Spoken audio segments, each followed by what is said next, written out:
ये चूड़ी लेकर आई हूँ हमारे 56 इंच के नरेंद्र मोदी जी के लिए। योगी जी आप पढ़ें इसे, आप एक नामर्द की भूमिका अदा कर रहे हैं। थोड़ा सा भी नरेंद्र मोदी को अगर शर्म बची है तो आदित्यनाथ के को बर्खास्त करे। जो चिराग एक बित्ता का जो वो टीका लेकर घूमता है और कहता है कि हम दलित हैं और हमको दलित राजनीति करती है, वो हमें लगता है सत्ता के लिए अगर उनकी अपनी बेटी भी रहे तब भी वो निछावर करेंगे, क्योंकि उनको सत्ता की भूख है, बाकी किसी चीज की भूख नहीं है। मैं राष्ट्रपति जी को भी बोलना चाहूँगी, ऐसी सरकार किसी को नहीं चाहिए।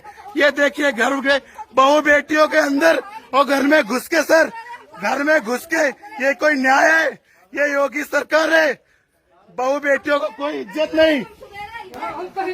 ये देखिए सर, ये देखिए घर के अंदर घुस के, ये देखिए घर के अंदर घुस के, ये देखिए घर के अंदर घुस के, ये योगी सरकार है, ये योगी सरकार है, ये योगी सरकार है। ये देखिए साहब, हमारे घर का कमरा है सर, ये देखिए हमारे सारे कागज पत्तर सब फाड़ दिए। ये देखिए पुलिस वाले घर के अंदर घुस के, ये देखिए ये योगी सरकार है सर, ये योगी सरकार में दलितों के ऊपर अत्याचार है। ये हम जात के चमार है ना, इसलिए ये ठाकुरों की सरकार है। ये देखिए दरवाजा वगैरह भी तोड़ दिया। ये देखिए, ये देखिए हमारे के हाथरस और बलरामपुर में हुई जघन्य अपराध को लेकर पटना में जबरदस्त आक्रोश है। पीछे देख सकते हैं कैंडल मार्च निकाली गई है और यहाँ पर जो दो युवती, एक बलरामपुर और एक हाथरस में जिस तरह से जघन्य अपराध किया गया, दलित बच्चियों के साथ बलात्कार किया गया, हत्या कर दी गई, शरीर को तोड़ दिया गया। आदित्य योगी शर्म करो, शर्म करो, शर्म करो। आदित्य योगी इस्तीफा दो, इस्तीफा दो, इस्तीफा दो। भ्रष्ट सरकार इस्तीफा दो, इस्तीफा दो। ये सरकार निकम्मी है, सरकार बदल दो, ताज बदल दो। उत्तर प्रदेश ही नहीं, जब से ये नरेंद्र मोदी देश की गद्दी पर बैठा है, इस देश की महिला सुरक्षित नहीं है। खास करके यूपी और बिहार में महिलाओं को आए दिन बलात्कार, हत्या और गैंगरेप हो रहा है। छोटी छोटी बच्चियों के साथ बलात्कार और गैंगरेप हो रहा है।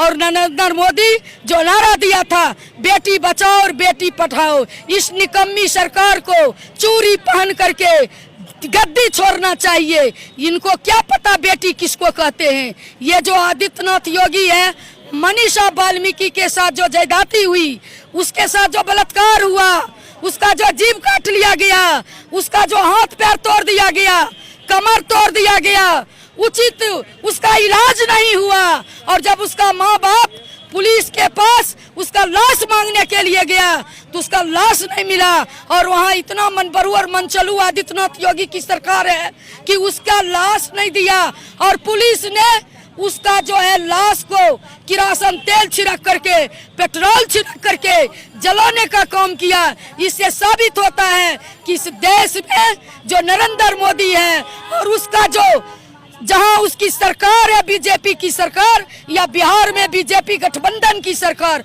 वहां पे महिला सुरक्षित नहीं है। मैं महिला अध्यक्ष होने के नाते मांग करती हूं कि थोड़ा सा भी नरेंद्र मोदी को अगर शर्म बची है तो आदित्यनाथ के को बर्खास्त करे और आदित्यनाथ के जगह पर कोई दूसरा मुख्यमंत्री नियुक्त करे। इतना ही नहीं, जिसने उसके साथ बलात्कार किया उस बलात्कारियों को फास्ट ट्रैक कोर्ट के माध्यम से फांसी की सजा दे। और जो पुलिस ने इस तरह का हरकत किया, पुलिस ने लाश को जलाने का जो हिम्मत किया, उस पुलिस को भी बर्खास्त करे, उसको भी फांसी की सजा होनी चाहिए। आज मुझे समझ में आ रहा है बेटी बचाओ और बेटी पढ़ाओ के पीछे उनका असली अर्थ क्या था। वो बेटी बचाओ का नारा इसलिए था कि आप सब अपनी बेटियों को बचा लीजिए, हमारे राक्षस आज सड़क पे उतर गए हैं उनकी बेटियों को नोचने के लिए। बेटी पढ़ाओ का नारा उनका इसके लिए था कि आप अगर अपनी बेटियों को पढ़ने के लिए भेजेंगे तो हमारे राक्षस उनको उठाएंगे, उनका अपहरण करेंगे, उनका सामूहिक बलात्कार करेंगे और उनकी हत्या करेंगे। अब ये दोनों स्लोगन का अर्थ असल मायने में समझ में आ रहा है।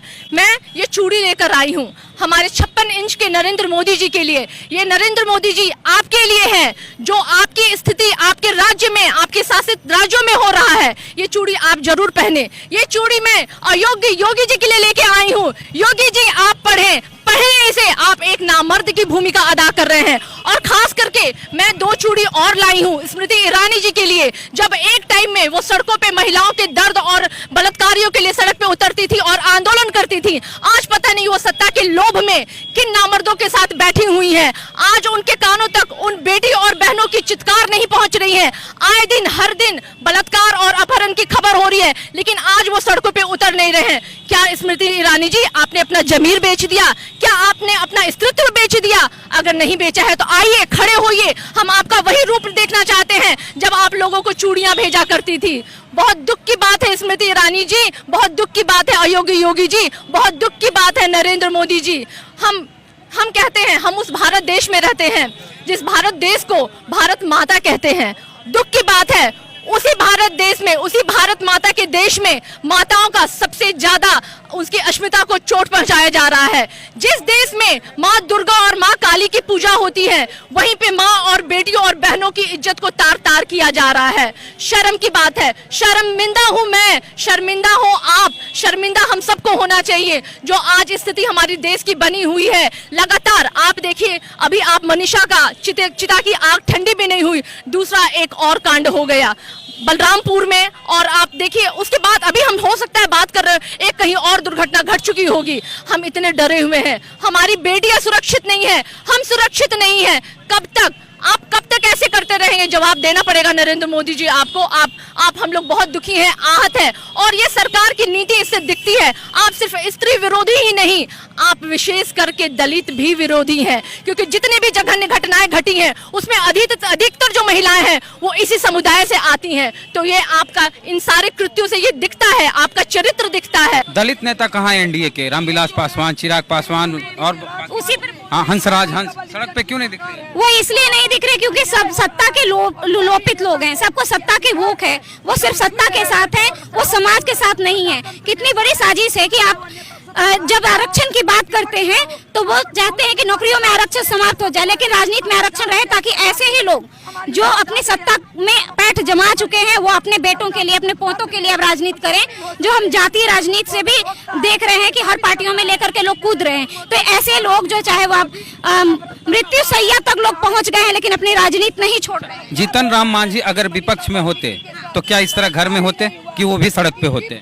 अगर वो विपक्ष पे होते तो सड़क पे होते। आज रामविलास पासवान भी अगर विपक्ष पे होते तो सड़क पर होते। जो चिराग एक बित्ता का जो वो टीका लेकर घूमता है और कहता है कि हम दलित हैं और हमको दलित राजनीति करती है, तो वो भी आज सड़क पर होते। लेकिन आज वो चूंकि एनडीए के साथ है, एक ऐसे शासक वर्ग के साथ है जो वो आज भी महिलाओं के विषय पे एक शब्द नहीं बोलते हैं। कंगना के लिए वो ट्वीट करते हैं कि कंगना इस देश की बेटी है, लेकिन जब हमारी ज्योति पासवान की हत्या होती है, मनीषा की हत्या होती है और रेप होता है तो उसका एक ट्वीट नहीं आता। इसका मतलब वो असंवेदनशील है। घर की बहन बेटी की इज्जत तार तार हो जाए सत्ता। हमें लगता है सत्ता के लिए अगर उनकी अपनी बेटी भी रहे तब भी वो निछावर करेंगे, क्योंकि उनको सत्ता की भूख है, बाकी किसी चीज की भूख नहीं है। मैं राष्ट्रपति जी को भी बोलना चाहूंगी, वो दलित वर्ग के आते हैं और खुद उस जगह पे बैठ के भी जिस तरीके की राजनीति वो करवा रहे हैं और वो हर बिल को ऐसे पास करते जा रहे हैं जिससे कि पूरा गरीब तबका इससे प्रभावित होगा। और वो बिल्कुल एक तरीके की मानववादी जो व्यवस्था है उसके गुलाम है, ना कि हमारे राष्ट्रपति के लिए। मुझे उसमें बिल्कुल सीना चौड़ा नहीं होता कि हमारे राष्ट्रपति है। क्या नारायणन भी राष्ट्रपति रहे हैं, मैं कहना चाहूंगी, मुझे आज उन पे गर्व होता है।